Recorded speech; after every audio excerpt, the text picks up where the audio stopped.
Yikes. Whoa. Hello, folks. I made a mistake. Could you believe that? We all make mistakes, right? But I did. I forgot to push the go live button, and so I was talking to myself for a while. But thank you all for tuning in today, and thank you all for catching us on the replay. And so we hope to be discussing a topic that comes up quite frequently with Congo helping hands, and that is our biggest challenge. And what is our biggest challenge? It's one of those things that, is, if you read all the business books and everything, they talk about having a singular laser focus. And sometimes I think that our focus is a little too wide. But, we are a humanitarian organization. And what that involves is looking at the suffering of people and trying to alleviate it. And so when you talk about alleviating suffering in the Congo, that is a big challenge. Not only a challenge for actually getting something done, but also a challenge for many different areas of suffering. Let's talk about some of those. Number one is water. Today I saw uh, the UN radio was talking about the Regie des Eaux. Regie des Eaux is the water company in the Congo. It is a nationwide water company, so you can imagine how that is working, and it's not working well. So just to go ahead and tell you that, so you won't lose too much gray matter. But it's not working. Most of the people, especially in the rural area, do not have access to water. Even in the big city of Kinshasa, they don't have access to water. So most of the urban areas don't have uh, probably about, I think it was, the number was 65% of the people have access to water, and that leaves a lot of people in the rural area. It's up to about 75% of the people do not have access to water. So that's one of the things when you combine that all together. About 50% of the less than 50% of the people in the Congo have access to water. So that's one area where people are hurting. People are hurting for the lack of access to water. Water not only being close by, but water that's also that won't make them sick and die. Just today, they reporting a outbreak of uh, uh, cholera. I'm sorry, cholera in Bujimai, in that area of the health zone near there. They had 76 cases of cholera and six dead already. And it's rainy season over there, and I've talked about rainy season. It comes with you get more mosquitoes and you get more malaria, but you also get more cholera because the water that they may be using is from a shallow point, are not adequately protected, or from even a stream. And when it rains, you have all that fecal matter going directly back into the water. So they're drinking like wastewater. And so they get very sick from that. And in the cases now, they got cholera. And then cholera becomes contagious. A person infected with cholera can infect other people through food, through water, or some other type of way, or their hands, uh, different things. So the bacteria start spreading, and so that's why you have 71 cases of cholera, and it probably will continue to go until they can do something about that. Uh, and typically they don't do mass vaccinations for cholera.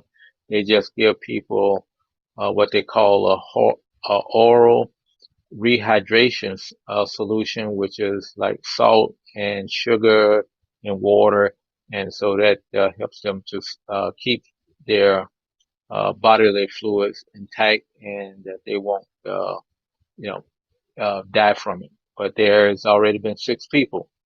So you got water is a big suffering point. You got health, just like you got those 6 people died and 71 people.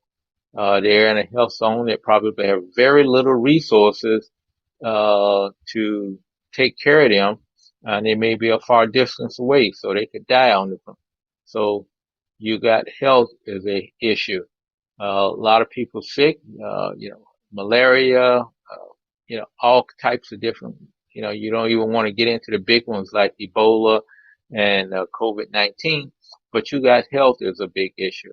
So that's another big suffering point. Then you got food insecurity. When you have uprisings and different things going on, people don't farm. People don't make enough money where they can go to stores and stuff like that. In the rural area, there is no store. There may be a little small market once a week where people can go in and trade stuff and buy things that they need. But for most of the staple foods, those items are actually grown.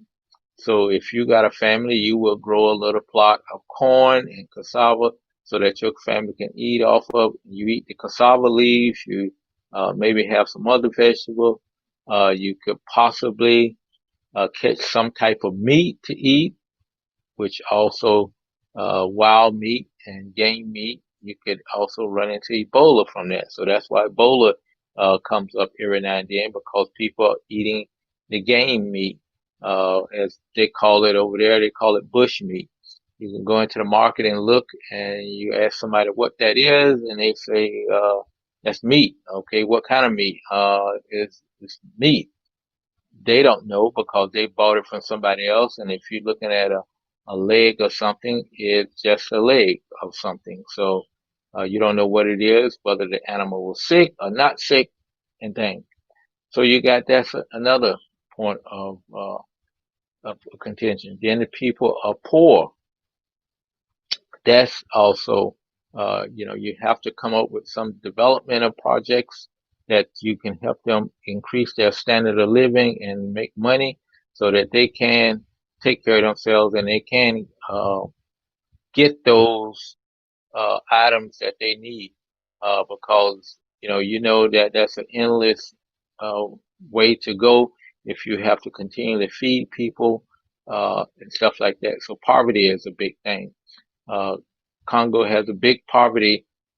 People there make about $1.91, just shy of $2 a day. That's the average per capita that's there. So, and finally, you got education. Education is a big one. Most of the people want to be educated. They look at it as a way to uh, get out of poverty. Uh, but you don't have a roaring economy. You don't have a lot of jobs. And so you have people getting education, but they can't find employment after that. So that's another situation that you see people. And just recently, they just started free school. A lot of people could not afford to send their kids to school. When you only make a dollar a day, and you have to send kids to school, uh, you just don't make it off of $2 a day. That's maybe $50 to $60 a month if you got a job. And so therefore, when you're trying to put kids through school, they got to be in uniform, and you got to feed them. You got to do all these things. It makes it tough. So a lot of kids don't get the education, and the list can go on and on. So that's one of the biggest challenges, is trying to uh, alleviate a lot of the suffering, and being able to prioritize what is important. That's the biggest challenge that I have, and that the board has, is trying to come up with what is going to be our biggest uh, bang for the buck that we are trying to spend. We cannot take care of all the problems. There's just not enough money. When I first went to the Congo, I thought, oh yeah, we can solve this problem. We can do this. We can fix the water. Well, it's a lot harder to fix water, the problem with water, than than uh, than you think it is. Not only you got drilling wells are difficult in some places. Also, you got to have the equipment. Also, you got to have a robust system that won't break because all of a sudden if you put in a well, it's going to be used because people do not have water near the village. They have to walk for miles to get water. And so if you put a well in the center of the village, it's going to be used and used heavily. So it better be robust, to handle all the use that it's going to get. So, it's a problem of identifying what priority.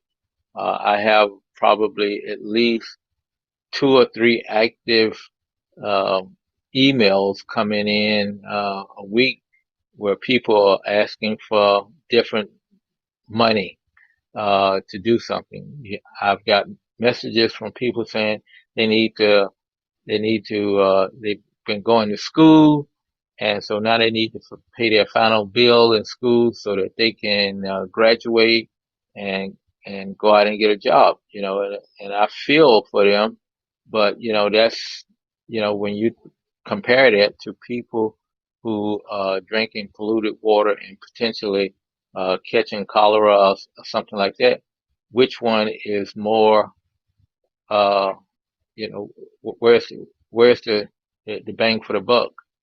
We would we say, oh, we're sorry, we know that you're gonna, but that's a individual problem.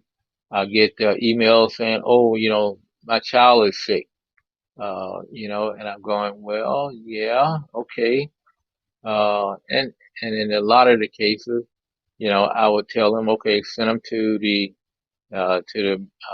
hospital and stuff that we have a relationship with, and then the hospital will send me the bill and take care of it. But that is a never-ending thing, and sometimes they actually want the money to go to somewhere other than that, and that kind of makes the answer easy. If you don't go to the hospital that I selected, that where I got an account at, you know, that's an automatic no. But it's a lot of suffering there, and so in the Congo, that is going to be continue to be the biggest challenge because none of these problems are being solved uh, enough. They're being solved individually, meaning to say we got people drilling wells. However, that's only in a smaller area. Uh, you probably could have um, hundreds of thousands of wells you need to be put into the Congo, and that's a lot of money. That's millions of dollars, and also, you need a lot of equipment to do that. Uh, so, from schooling, just like with the schooling, the Congo government is getting $800 million to help pay for free education for primary students. Uh, is that going to be done every year? Every 2 or 3 years? I don't know. Uh, so, those are the situations we run to in the Congo. So the biggest challenges as a humanitarian operation is deciding where you're going to do your work at. So thank you all for tuning in today. And if you have any questions, please let me know. If you think that that's not a good solution, please let me know. We would appreciate it. And as always, we would like for you to take care of yourself and take care of your family. Be safe. Wear your gloves. I mean, not gloves, but wash your hands. Uh, also, uh, wear your mask and be blessed. And we will see you tomorrow at 3 o'clock when we bring another episode of talking about Congo. Uh, so have a good evening, and we'll talk to you later.